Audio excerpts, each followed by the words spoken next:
There is a rainbow. How careful do you have to be with your voice? Very careful. I have to try and rest, which I'm not doing. I should still be sleeping.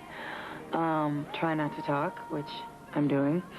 And drink tea with honey, which is the only thing that I've done out of my 3 little things I'm supposed to do. So it's tired today. I need to rest it. You can put honey in your tea when you go into your vocal session. I really have to take care of my voice. And what I usually like to do is after I sing, not talk the next day, but obviously we're not doing that today.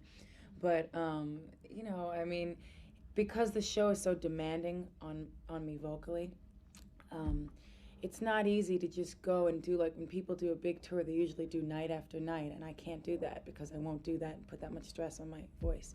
So that's why I don't do that much of it, but I really enjoy doing it. At this moment, my voice is in great shape. Like, what happens is talking, not the best for your voice, but, you know, right now, I feel like pregnancy actually helped me vocally. Isn't it a pain in the ass being a singer because you always have to worry about your voice? You know what, it's probably for the best. I mean, if I were meant to do that, then...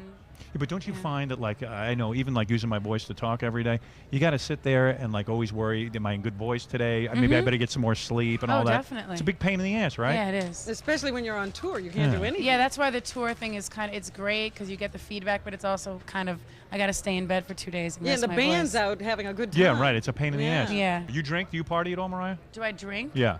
I like myself a little glass of champagne every now and then. Will you do a little weed every once in a while? No, I weed? can't. Because your voice. My voice, You have to protect your instrument. Yeah. How do you sort of maintain your health? And like, how do you get over not getting sore throats? Because you must be singing all the time. Like, what? How do you? It's really tough. I was just downstairs with my little nebulizer. It's this thing that puts little humidity into the air, and you get it from a throat doctor, and it's really good.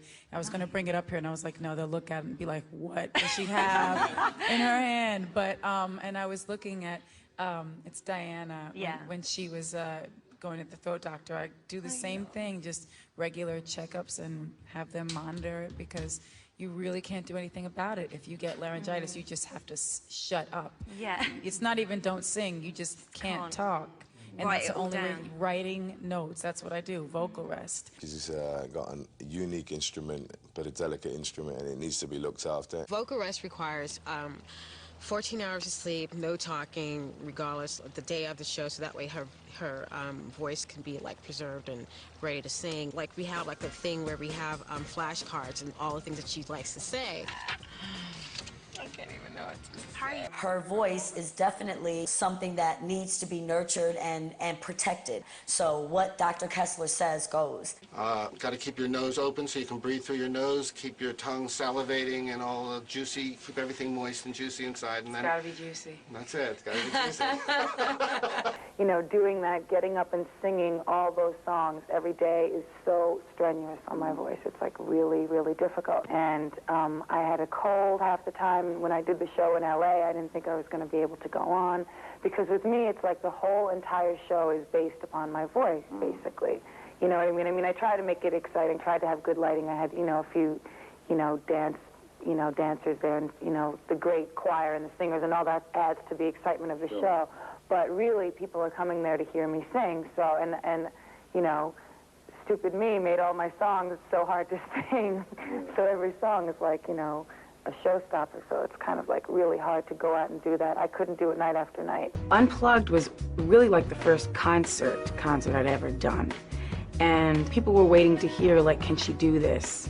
So that's why there was that type of pressure. I was nervous because I have so many high notes here, and it really requires me to isolate myself and just be on vocal rest and not speak and be like in a well-humidified room and sleep as much as possible because people want to come hear me sound right.